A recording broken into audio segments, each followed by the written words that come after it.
Positive Anime Reviews is a review show that is designed for people who aren't very picky about their anime, like me. Most anime I watch ends up in my 5 out of 5 category. My reviews are for those people who are looking for a reason to watch anime rather than hate on it. I am willing to give any and all anime a chance before stating my opinion.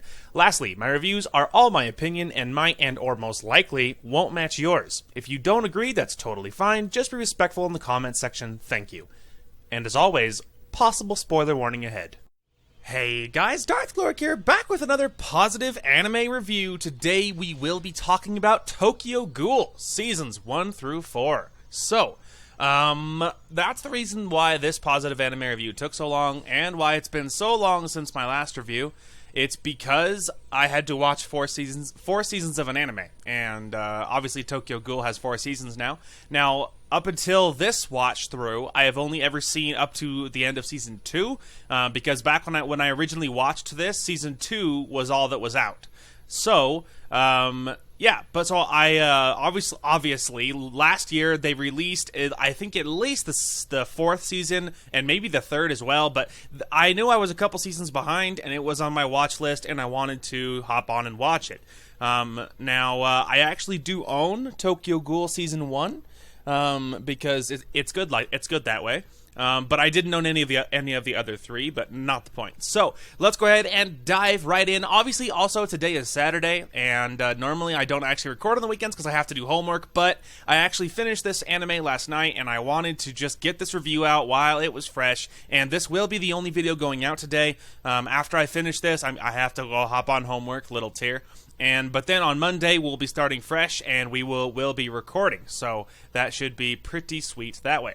Anyway, let's go ahead and dive right into our positive anime review. Of course, today, like I said, we'll be talking about Tokyo Ghoul.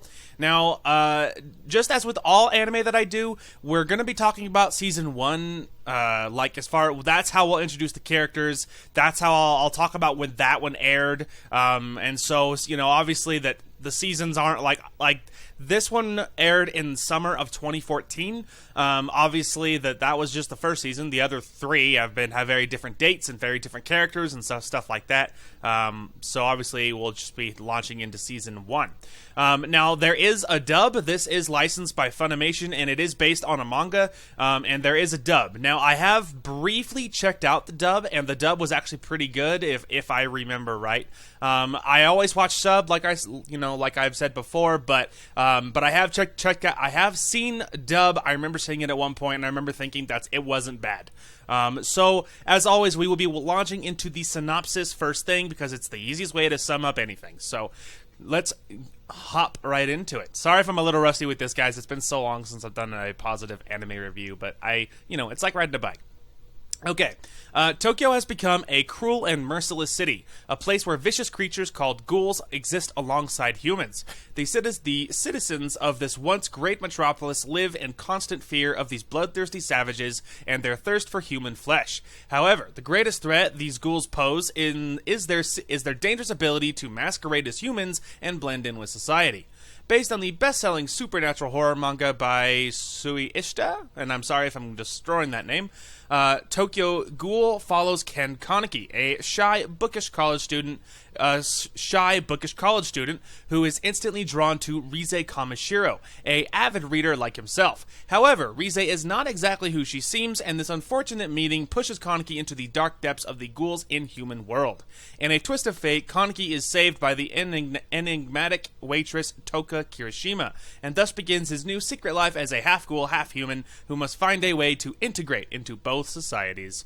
So, obviously, a very cool premise, and like I said, I have seen season 1 and 2, the first time through, I guess a couple years ago now, but then I started from the first one so I could get, the full experience in one go, and that's the reason it took so long. But as far as rating, which is like how clean or dirty is the anime, definitely mature, because there is a lot of gore, there's a lot of gore, as you might imagine. It's very brutal, and there is a lot of gore. Now, there is not a lot in the way of sexual content, not until season 4. And even then, I mean, it's pretty mild. And I guess there is some light sexual content in a few places throughout all 4 seasons, but it's very light. But your biggest reason that you're going to be R and it's going to be intense is because there's a lot of blood and a lot of gore. Now, there is a big problem finding a non-censored version. Now, because I had a heck of a time, I like watching anything. If it has a censor, I want to see it without. If it has an uncensored version, I will find it and I will watch it if at all possible. And because I don't like being told what I shouldn't be allowed to watch. You know what I mean? If I'm watching the show, that means clearly I was on board with watching whatever it's about. You know what I mean? Anyway, and so I did find an uncensored version, and I watched all 4 seasons that way. But it was a little difficult to actually find one that was uncensored. But I do recommend it, because if you're already on board with watching Tokyo Ghoul, odds are you should know that there's a lot of blood and gore. So if you are on board, then I do recommend checking out the uncensored version over the censored one. But if that bothers you, then I guess the censored is the way to go for you. Regardless, though, it's very bloody, very gory, lots of death, lots of sadness. There you have it. So as far as genre, now as the synopsis, hinted at, of course, it is action, mystery, horror, psychological, supernatural, and drama, pretty much. And the heavy on the psychological and the horror and is like the supernatural. And season 1 goes really hard into it, and I think season 1 does a fantastic job at introducing you to this intense, universe, and for lack of a better word. It really does a great job at introducing you, and it's really, really good. And so yeah, that is the genre. So season length. Each season is 12 episodes long, exactly what you'd expect. The actual episode length, also exactly what you'd expect at 24 minutes. Now, there is nothing after each episode. So if you're worried about missing something afterwards, don't bother. The only time I would really check on it would be if you after episode 12, after the last episode, the finale of each season, I would recommend sticking around, because sometimes they do, I do remember specifically in season 4, they stick a little something after each episode. But not each episode, but in season 4 at episode 12, they did stick something at the end.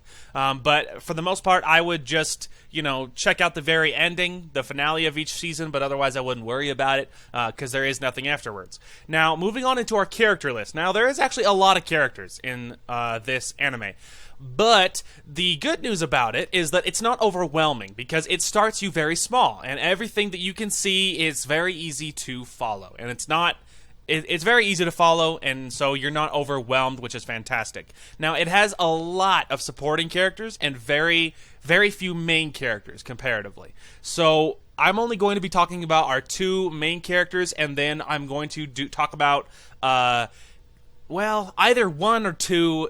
I'll probably talk about 2 supporting characters. So there is a lot more that I'm talking about here.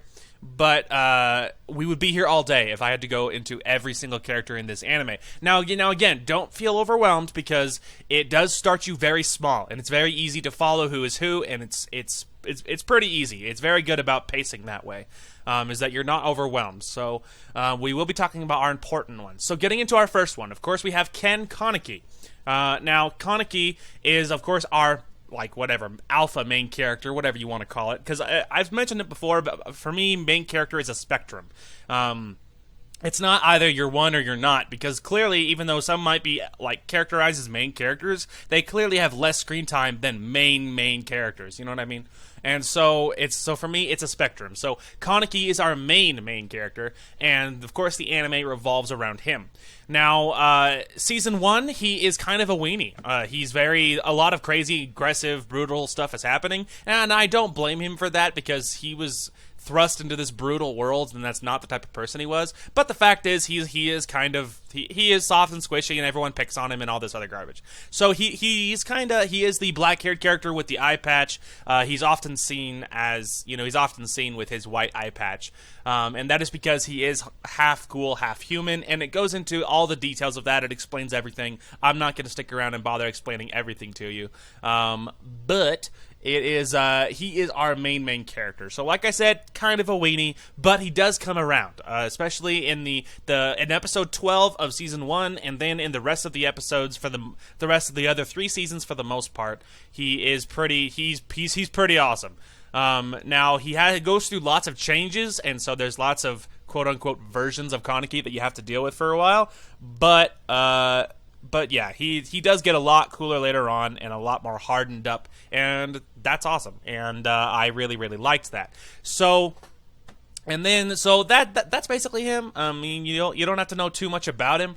Yeah, you don't have to know too much about him, but if throughout all of his season 1 except for in episode 12, he is, like I said, he's kind of weak and squishy and all that other jazz. Now, once I talk about another side character, I will talk about their relationship with Kaneki and stuff, and then it'll explain some things, but I have to put that on hold until we talk about her, so, give me a minute. So the next main character is Toka Kirishima. Now, of course, Toka is the other main character that we will be talking about.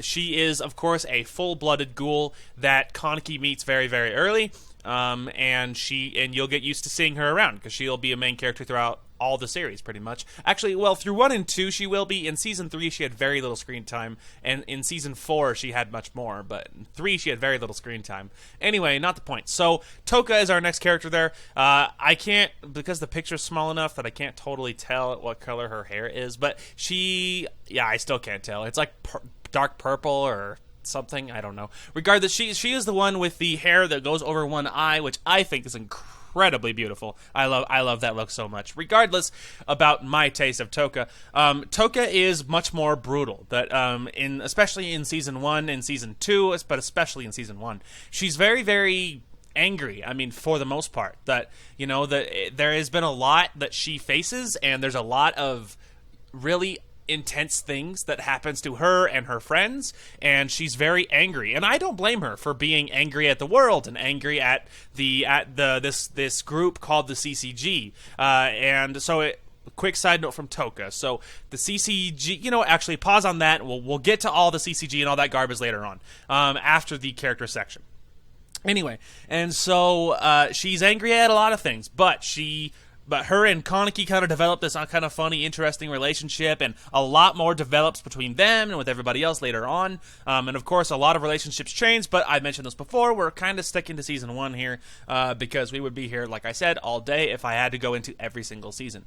Anywho, so yeah, Toka is pretty intense, but she is, caring of her friends, and she often has this very tough exterior, and she just, so she seems very intense and uncaring. She can seem that way, but she's not actually that way. That she does care about her friends, and she does, help out people. And although she's angry and young, and maybe she makes some mistakes, like I said, she's also young, so that's not that surprising, right?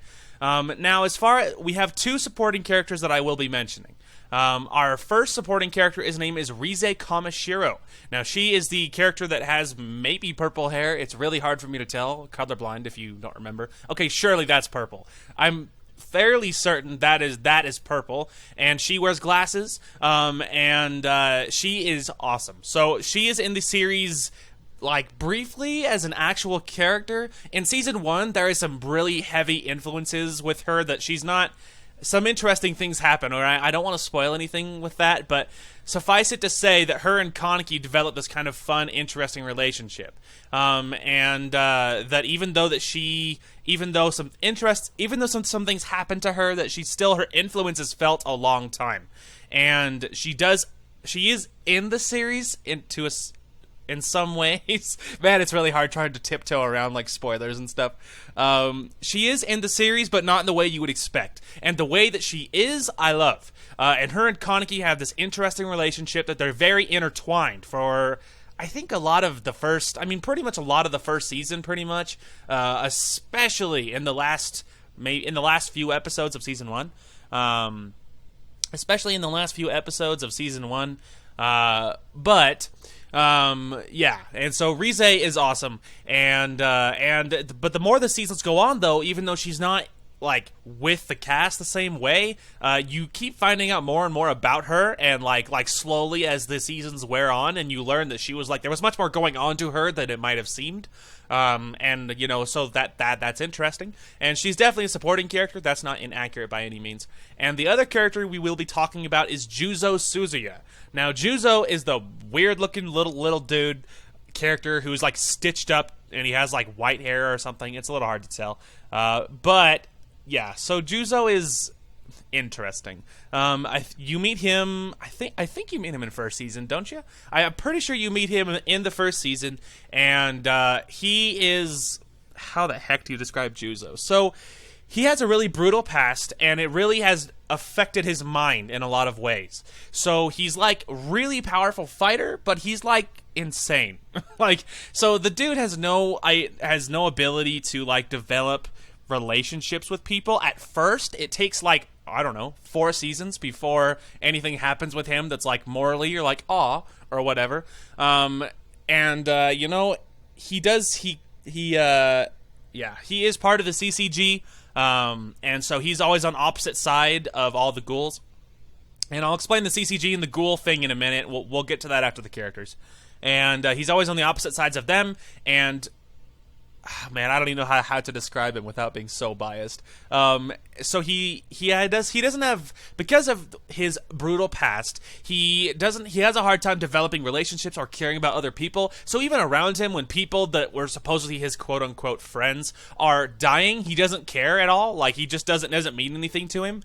And so it takes a while before he develops that ability before he develops that ability. And I think it's season 2 before you actually see any kind of development emotionally with him. I think it's season 2 before you see any kind of there is something there more, ? Like deep down. But anyway, regardless though, he's always on the opposite sides of the ghouls. And he's always on the opposite sides of the ghouls. So but otherwise, that's going to conclude our character section. There's a lot more characters than what I'm talking about here. I'm just pointing out some of the key ones. Now, we're going to go into our favorite, most hated character section, and the reason that I even said Rize and Juzo is because they are pertinent. So, my favorite character in the Tokyo Ghoul series is Rize Kamishiro. Now, it's interesting because she's not a fully fledged character, and she's like... Yeah, she's not a fully fledged character, so it's interesting that she is my favorite, but she is. Now, the plan here is I'm trying to stay spoiler free until I give the scores. Once I give the scores, I will give you a spoiler warning, and then I will go into why I think that, because it's important that you know. Anyway. So my favorite character is Rize Kamishiro. My most hated character is Juzo Suzuya. I hate Juzo a lot. And I won't tell you why until we get to the spoiler section. So, but suffice it to say, I hate Juzo, I love Rize. Now you have it, let's move on. So moving into animation and music. Now, the animation is very, very well done in all 4 of Tokyo Ghoul Seasons. All 4 are very, very good. I found seasons 1 and 2 particularly cool. I don't know exactly what changes. I mean, something feels different. And I can't even tell you what changed, like, in the way it looks and the visuals, but somehow it is different, somehow. I don't know how exactly, but something feels a little different.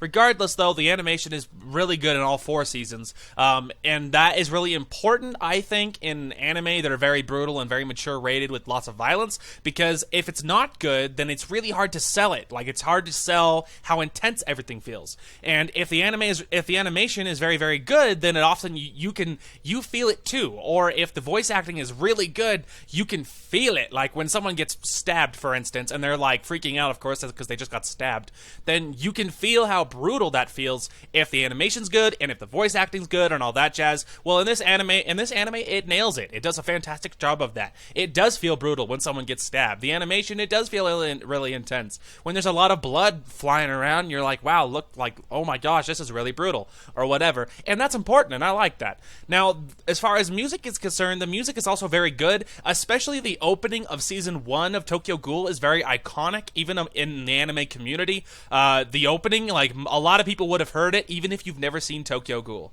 The anime is very, very... The opening song is very, very iconic. Now, it's very... It's very unique in the style it is, but in some weird way, especially the first opener, it fits the anime really, really well, and it's really, really good. In the other 3 seasons, the opening and like closing aren't bad. They're not quite as iconic, and so they're really good, but they don't do anything for me specifically. But the first one does feel pretty iconic and stuff. Anyway, so moving into final rating and recommendation. So final rating, let me just scroll down here. So we're going to have to break up seasons as far as score is concerned, because the score is different depending on what season you're in.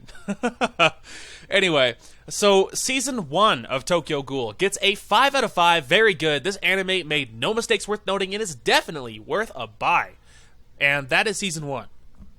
Now, for seasons 2 through 4, the other 3 seasons, I'm going to give them a 4 out of 5. Not bad. This anime was mostly really good with 1 or 2 things that bothered me, but is still worth a buy. So, I feel like that's fair. It really teetered between 3 out of 5 and 4 out of 5 for the other 3 seasons, for 2 through 4. It was really hard to decide on an actual score.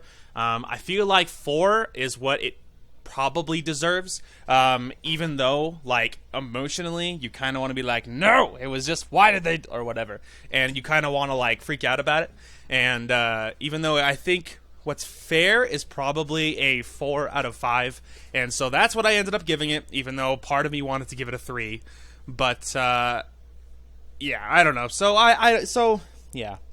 It's gonna be weird. This one is weird. This was one of the hardest ratings I had to figure out, and figuring out why was really, really difficult. And so we will go into all of these spoilers from here on out. And so if you guys don't want to hear spoilers, you have your scores. You can officially probably move on. The only recommendation is, of course, well, you can even see those scores, and we're going to skip the recommendation part of it today because it's kind of weird. And so it'll be kind of weird. So if you want to see it, there's your scores. From here on out, I'll be spoiling the crap out of probably all 4 seasons. And, so, here we go. So, if any one of you are still here for our spoiler section, hi. Also, so the reason that I gave the scores what they were, and the reason why this was harder than even what maybe I expected, or maybe what most people might expect. So season 1 was so good. I feel like that the pacing and like it did feel like a horror-esque supernatural anime. Season 1 really felt like that. And then season 2 in a lot of parts was really good as well. Anyway, but yeah, but I don't know. It kind of lost its touch as the other 3 seasons went on with me. In season 2, season 2 was really good. What drops the score for season 2 is at the ending of season. There is a few things. So first, let's go ahead and talk about what CCG is and everything else. So CCG is this company, is this like think of them like the police but for ghouls. They are this group, this governmental organization that are designed to stop ghouls. Now, by stopping them, they either imprison them or brutally kill them. And I hate the CCG. I hate them a lot.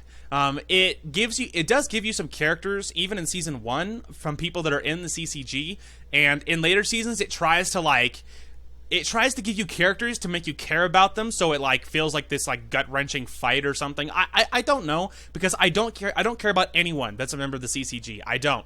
It gives you lots of characters that are with backstories, and it like tells you how they care and what their points of view are, and it doesn't do anything for me. I don't care. But like, so if a CCG person dies and like the other characters are really sad about it, the other CCG characters, and I'm like good riddance. Who cares? Like, I don't care that you're dead at all, or whatever. And like, it's interesting because it tries to make you care, and I don't.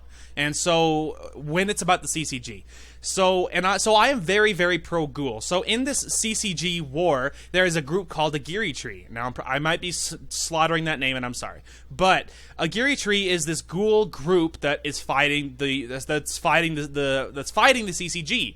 They hate them, and their goal is to stop them and to win or whatever. And they're not there is lots of brutal ghouls as well. I'm not going to say that ghouls are all victims, but a lot of ghouls are. And my reasoning behind being very pro Agiri, being very pro ghoul, and being very anti CCG is because the ghouls didn't have a choice. Ghouls can only eat human flesh. They have no choice. You're either born that way or you're not. And you have no say over how you're born. You have no choice in that.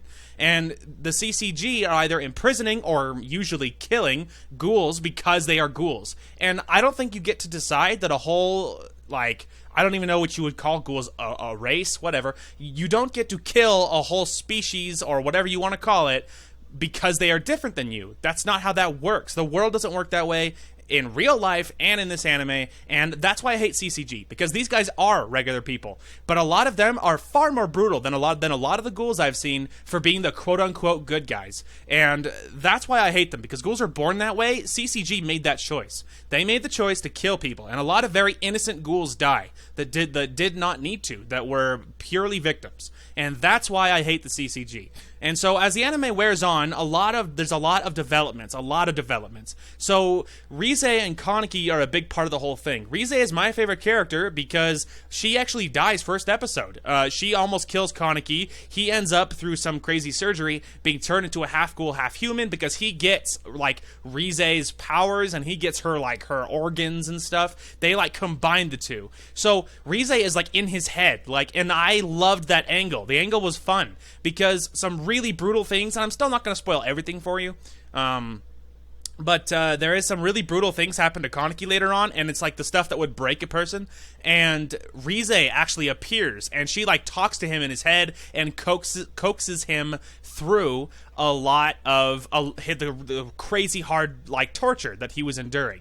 And she drops some really cool quotes, and she turns him from this, like, super sissy, weak kid to this, like, crazy, powerful, like, badass, essentially. And that was awesome. I loved the angle. I loved how Rize was, like, in his head, and how she talked him into it, withstanding this torture and stuff. I loved that angle. It was fun. And I shipped Rize and Kaneki from when he was the super cool, strong Kaneki, and she was, like, in his head, Rize.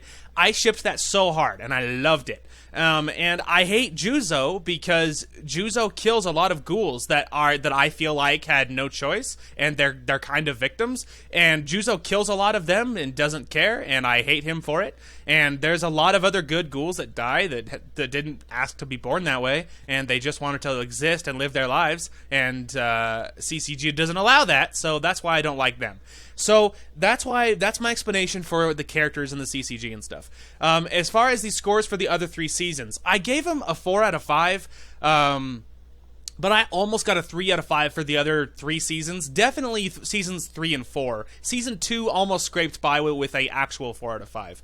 The reason why I gave them such lower scores, so season 2 got a lower score because its ending was no answers there. It was very open-ended, and it didn't answer a lot of things, and so you're just in this cliffhanger. And then season 3 launches in with all of these developments that happen that don't really get talked about that heavily. And then I actually had to Google some things that happened in season 4, like referencing things that happened sometime, and I just watched it, so I know it doesn't actually get covered.